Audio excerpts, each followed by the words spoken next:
You are once again welcome to Evangelist Nima Kalu TV, Treasury of Excellent Knowledge. I am your serviceable servant, Evangelist Nima Kalu. This morning or this afternoon, I want to speak on major reasons Africa is backward while others prosper. Africa, in a singular term, is a comprising of us, who are the Africans, the home-based Africans, the diasporan Africans, and those, the Caribbeans, those of our like all over the world, whose ancestors were sold in slavery, and other factors surrounding the slavery, they found themselves to be located in different parts of the continent of the world.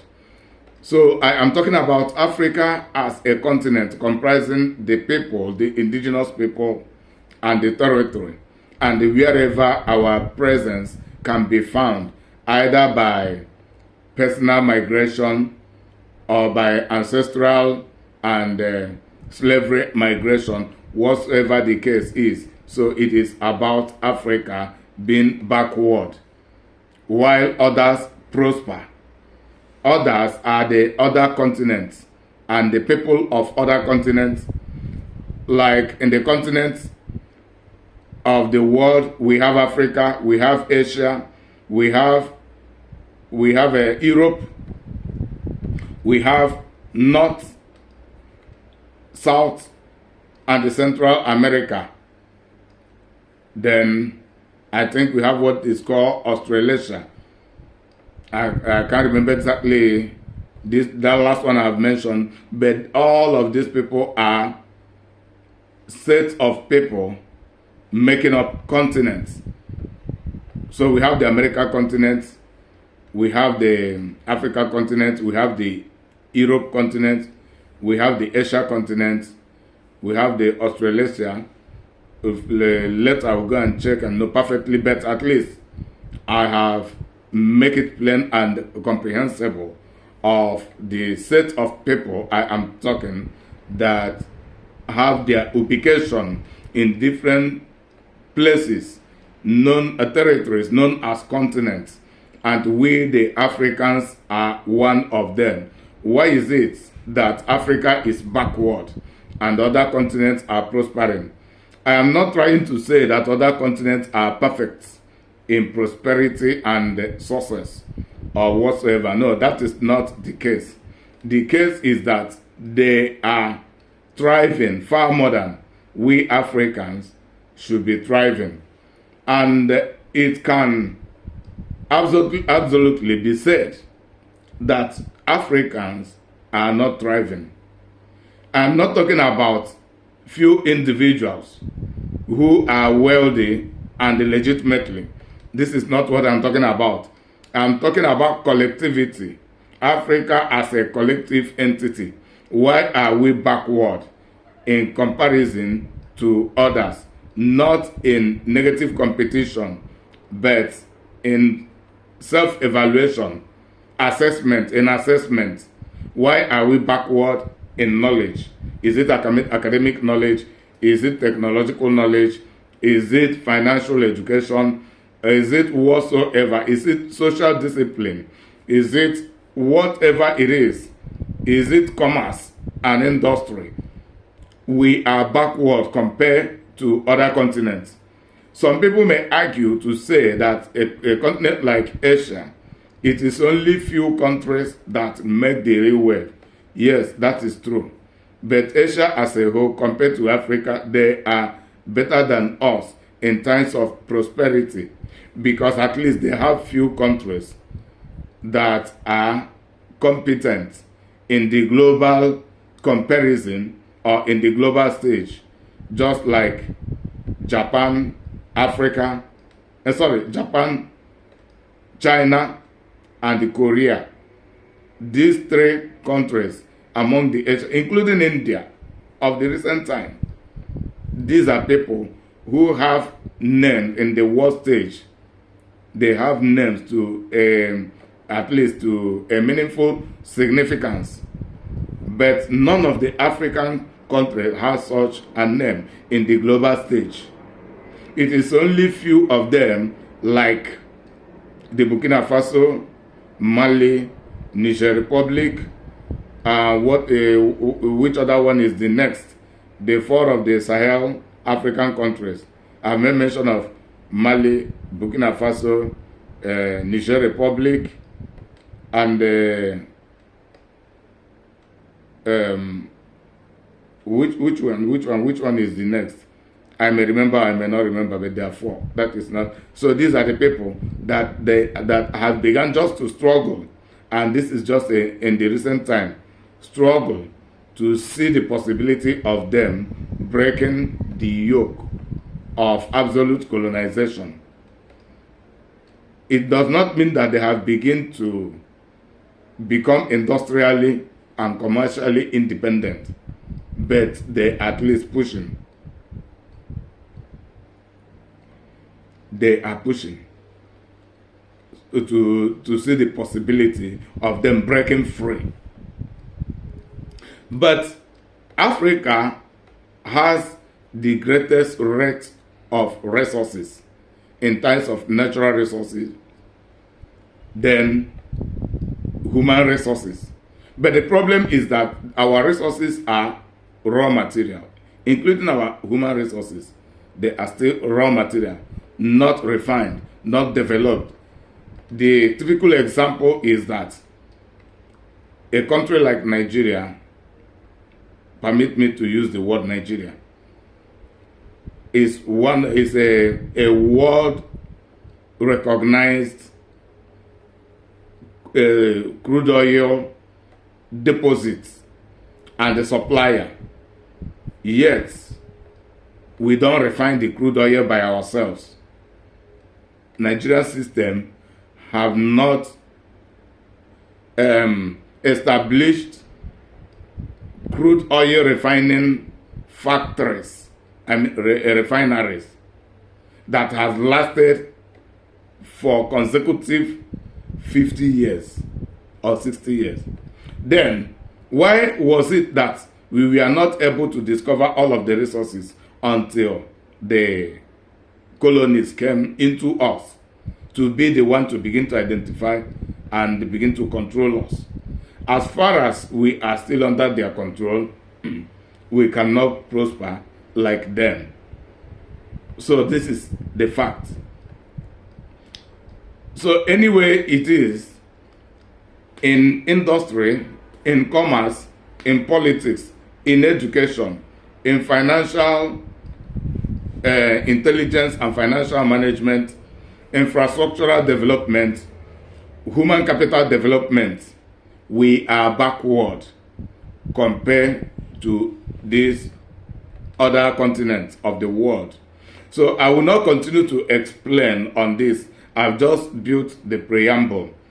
So it will be a different issue when I begin to go deep into how they are prospering more than us. But anybody who is of goodwill can attest to this reality that I have presented to us. Remember, the caption is major reasons. Major reasons Africa is backward while others prosper. And I have 5 major reasons. There are subordinate reasons from these 5 major reasons, but I want to hint on the major reasons. Problems discovered are problems half solved. Then when the proper solutions are applied to those problems, the problems will be completely solved. But when there is no discovery of those problems, ignorance will take the center stage. And people prosper in ignorance. Okay? So, first of all, avoiding or bearing the responsibilities. My Bible text on this is Luke chapter 14 from verse 27 to verse 33. and I'll be taking them verse by verse. I'll be taking them verse by verse. The first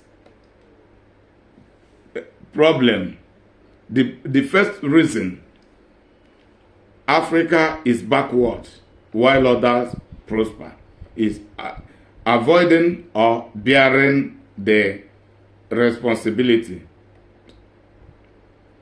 Africans avoid their essential responsibility. We run away from our essential responsibility as a people. I'm not talking about few individuals among us. I'm talking about what make up our political movement, what make up our lifestyle, what make up our culture, our routine, our habits, our character.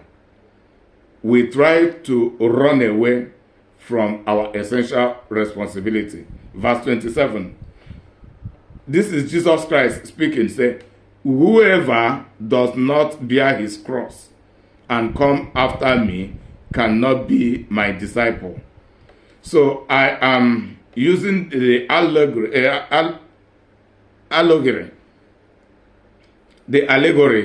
of discipleship to analyze the social, political, and global life. Social, political, economic, and the moral global life, using the allegory of Christian discipleship. Jesus said, whoever does not bear his cross and come after me cannot be my disciple. So there is a qualification to enroll into the ministry of discipleship. And the first price or qualification or the cost is bearing of responsibility. That is what the cross is talking about. Cross. Whoever that is not willing to bear the responsibility, so that the person will be aware for the person to become a disciple. Because a disciple is someone who will be like the master and who will represent the master, who will manage anything that the master will commit into his or her hand. So the person must be competent. The person must not be a novice. The person must not be ignorant. The person must be aware that it is a challenge. And you will be ready for it. If you are not ready, you are not forced into it, but you have to make up your mind and be ready before you will be qualified to be accepted. We try to run away from our responsibilities while others take up their responsibilities. Both our leaders and the majority of us who are the indigenous Africans. The second point, I'm just breaking them down so that the video will not go too far to be long. The second one, verse 28.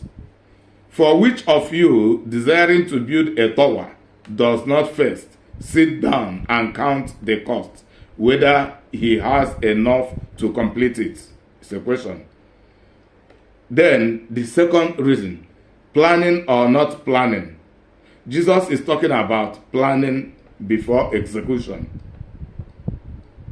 Other people plan their life, plan their past.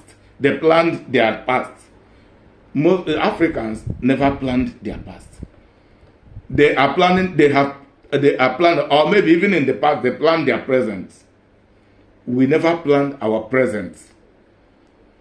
They are planning their future. Africa is not planning her future. Africa is the one who never sits down and plan his future. While others plan their future. They know the cost. They sat down, they calculated the cost, and they know whether they have enough to execute and complete the project or not. Awareness. Most of us Africans, from the leaders to the led, We don't know the cost. We don't even know how to plan. We just live. We just live, but we don't plan our life. Even most of us do not know our destination. We don't know our direction, but we are just moving without direction, without plan. While others move with direction, with plan, with goals, with targets, on purpose. The third, completing the good project and leaving them halfway. Completing the good project or leaving them halfway. Verse 29. Otherwise, when he has laid a foundation and is not able to finish, all who see it begin to mock him. Verse 30, saying, this man began to build and was not able to finish. Most of Africans engage into projects without planning, without knowing whether they are able to complete that project. I mean, most of us live in speculation. We live with assumption. We don't live with confirmed awareness. Most of us don't live with sure knowledge. We just gesture. We just gaze. We just gaze. We just speculate. We just assume. And we base our life, our future, our projects on assumption. Is it the government project? Is it private project? Is it community project? Whatsoever. That have been part of our pattern. But other people, they sit down, they calculate, they lay the foundation, they know whether they are able to finish it or never to start it if they are not aware. But the problem of Africa is most of us do not know whether we can finish it or not. We just start. And in most cases, we leave it halfway, uncompleted. Money will get stuck. Many things will get stuck. And with the time, if not continued, they will begin to deteriorate.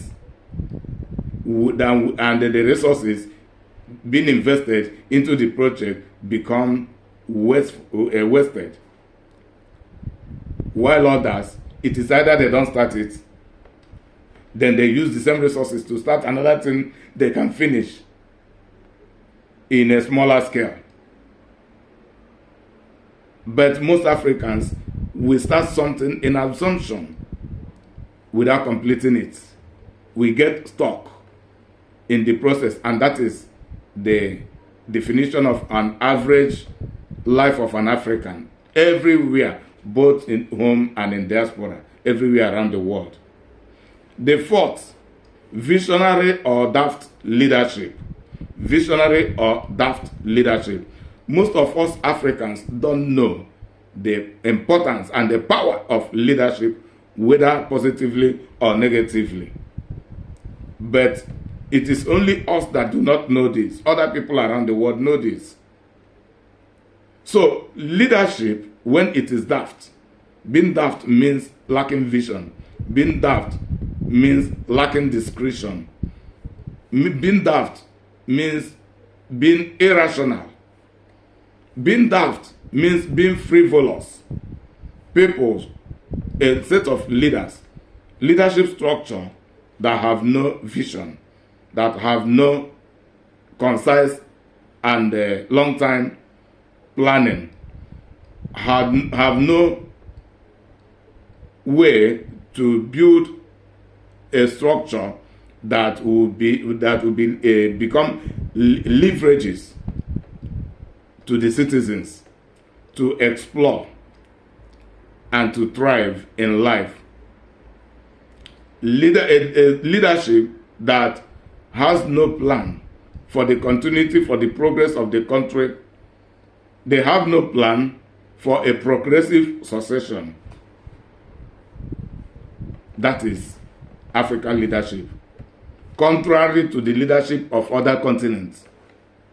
I'm not talking about them being perfect, but what I'm talking about, at least they have plan for their own people. They have plan for their own people, irrespective of their individual shortcomings. Everything about them is about their continent, their countries first.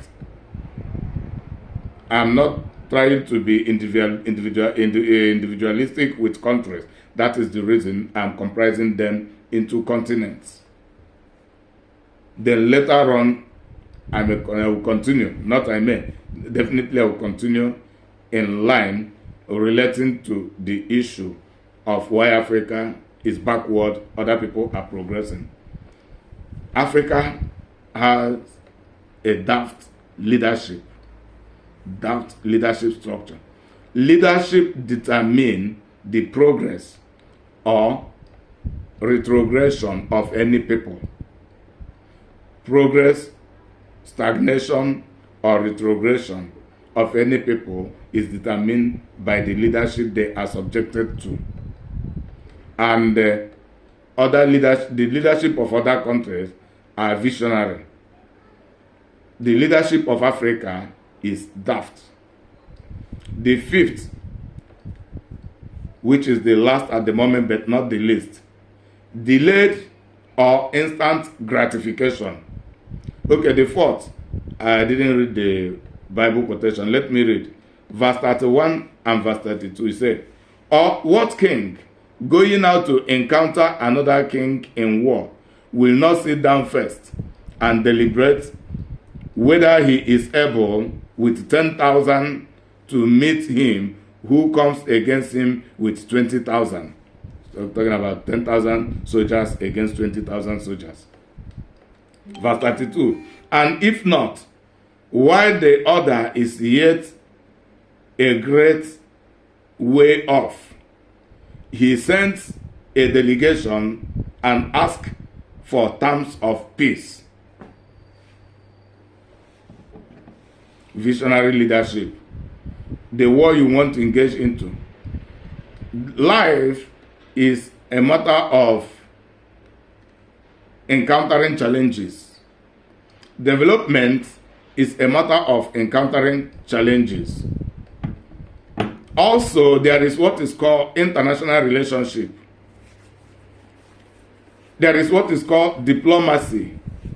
International diplomacy is among the international relationship, international politics, delegation, ambassadorial teams, and the movement. All of these things is about negotiation, transaction. How should we work together? Recognize those who are more powerful than you, those who you are more powerful than. However, even if you are the weakest, what about your intelligence? What about your intelligence? The king here means leader. It means president. It means kingdom. Kingdom here has to do with empire and the emperors, the kings and the territories they rule. The highest king, the subordinate kings, national kings, state kings, local government kings, kindred kings, kings of different communities in different ways. Even if you are the weakest at the moment, I mean in terms of military power and political power, what about your sense? You can start with your sense. So we always have something to start with. But when there is no vision, there is no appropriate or competent intelligence, it brings about retrogression. Now let me go to the fifth one. Delayed or instant gratification. Delayed or instant gratification. One of the major problems of African retrogression is we have the attitude. We have the attitude. We have the habits. We have the character of instant gratification. We are so anxious to engage and to get what will give us instant pleasure, instant comfort, instant income, instant whatever. It makes us to live in the now. That mindset of Esau. That mindset that cannot see far, that cannot deny and deprive himself.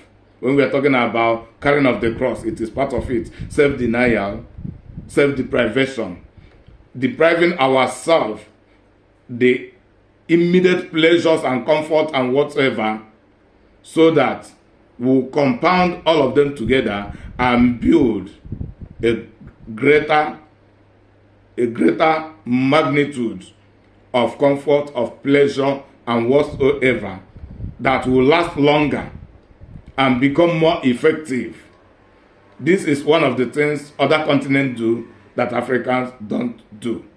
And it is the same mindset that makes us to accept, to surrender to economic consumption, or to consumption economy. We are not productive in many areas, yet we consume. As far as we live, we must be consuming. Everybody who lives in life has expenses to run on daily basis, even a newborn child, because somebody will be caring for him or for her. So expenses are being run on the behalf of even the newborn baby.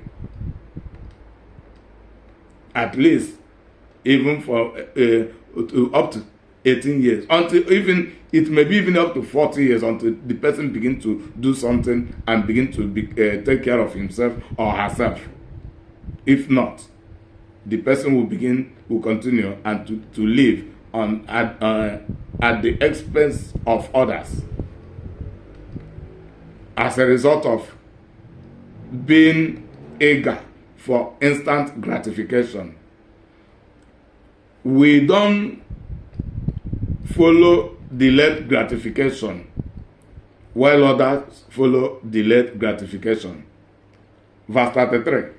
So therefore, any one of you who does not renounce all that he has cannot be my disciples. Any of you who does not renounce all that he has, this is Jesus telling those who will be his true disciples. This renouncing is about self-denial. Self-denial means it's not about denying ourselves of becoming great in life, or becoming rich in life, or becoming important, relevant in life, or becoming whatever. It is about forfeiting. It's about forfeiture. Forfeiture. It is about having a priority. Top priority. Top priorities. What is more important? These are the priorities. Is it what we enjoy now? Because some people cannot be disciples because they cannot commit their time. They cannot commit their spare time to learning from Jesus. Some people will have spare time of 4 hours per day. Some will prefer to use it to go and stay in the bar and be drinking, enjoying themselves, rather than using it to be studying from the Word of God. I want to address this with the issue of discipleship outrightly. Then, some people will be given excuses of businesses or whatsoever that occupy their time. This is not about not being a business person or whatsoever. It is about understanding the priority of what we are engaging into. Also, knowing the importance of what we are engaging into. And at the same time, knowing the dividends of what we are engaging into. And this is the same reason Jesus himself left every opportunity he had in heaven to come down to earth to establish the Christianity. It is because of the importance of the Christianity.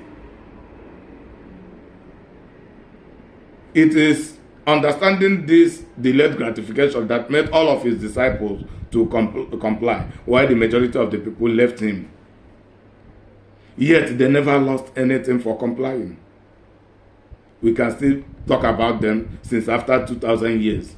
We are still talking about them, and we'll continue to talk about them forever. Even when we go to heaven, we continue to talk about them because of the price they have paid, because of the lives they have touched, because of the great impact they have created collectively. So Christ was looking into the future. At a particular time, Peter asked him, regarding all of these things you have been telling us, he said, but we have denied ourselves and left our homes, left our major work to carry on with this discipleship, being under your tutelage, hoping to take over from you when you go. What will be our reward for all of this? Peter asked that question.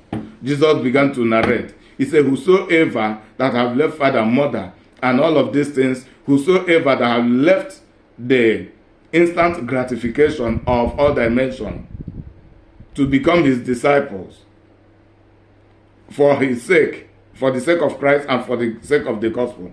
He said the person will in return in the future have fathers, mothers, brothers, sisters, houses, riches in 100-folds. And to crown it all, the person will have eternal life. It is not just for nothing. Delayed gratification. It is expensive, it is costly, but it does not kill, it is not harmful. It is not harmful. The reason is that the flesh and the spirit are in battle. The majority of Africans, including our leaders, we love pleasure so much, we love comfort so much. Delayed gratification can be in times of having patience to study. For example, even if you set a vocational center in all of the states of Nigeria, in all of the countries of Africa, just also funding the studies, the technological vocation on how to produce phones and other electronic equipments.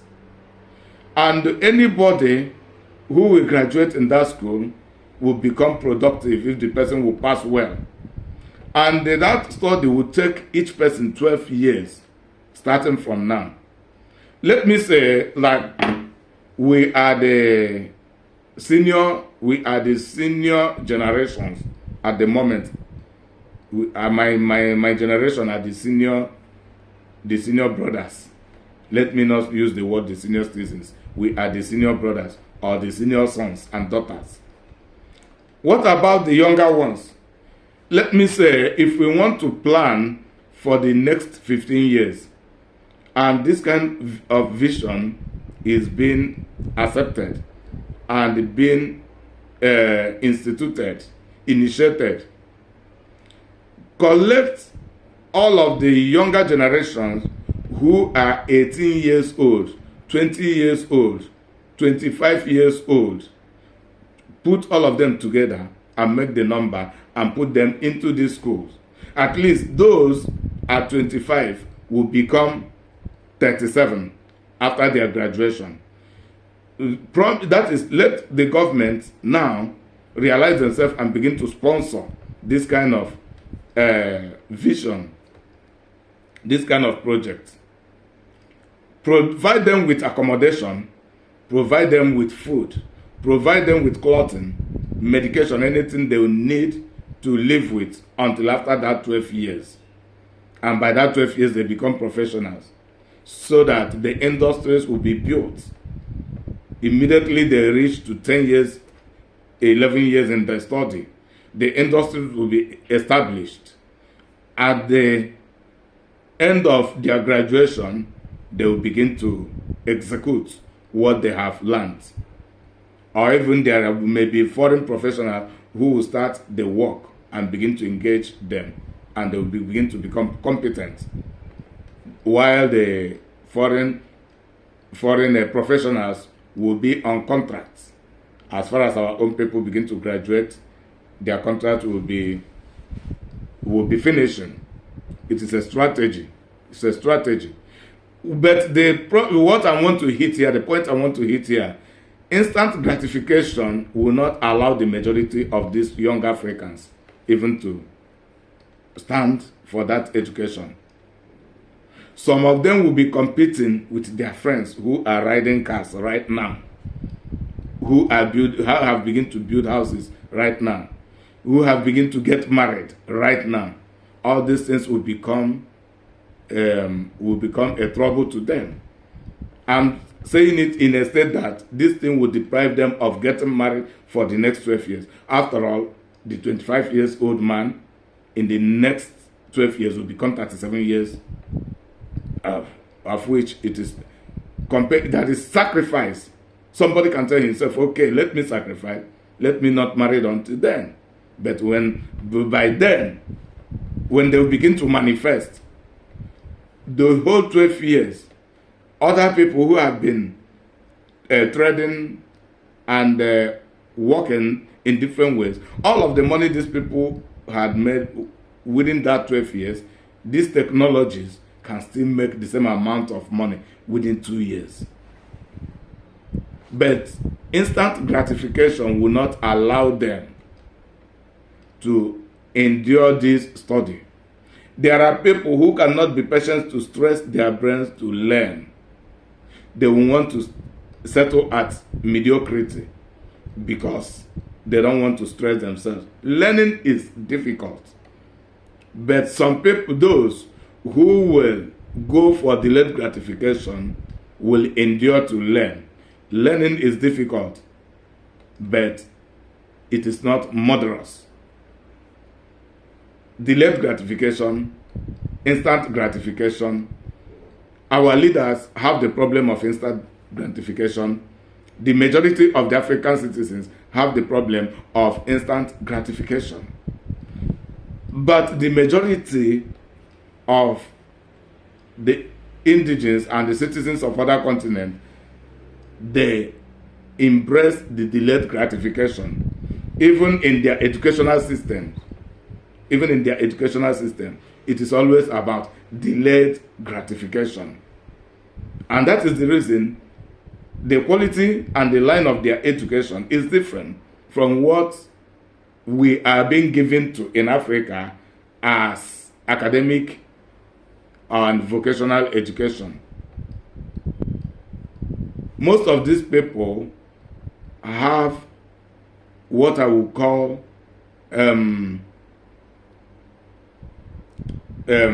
standard education, while in Africa we have colonial education. So that the video will not continue to be lengthened, I want to round it up here. You have to read my book, Understanding and Executing Righteousness. I always talk about this book. Many people do not know the power of that book, how far it will go to open your mind, to the realities of life, morally, intellectually, orally. From there you begin to develop vision. You begin to definitely be understanding what it means to live the purposeful life or purpose-driven life. You have to read that book. With that book, I can build the entirety of human beings all over the world. Understanding and Executing Righteousness. I have other books, but that is my master textbook. It has its electronic copy. It has its soft and hard copies. I mean the paper prints of the book. It is available in Amazon. Other of my books are available in Amazon. Put my name on Google, Inyima Kalu. It will take you to Amazon. You will see my book. The one that always appears first is Living a Contented Life. Then you click on my name on that book, Living a Contented Life. It will give you the list of my 5 books. May God bless you until I come your way. Once again, I remain your serviceable servant, Evangelist Inyima Kalu. Bye for now.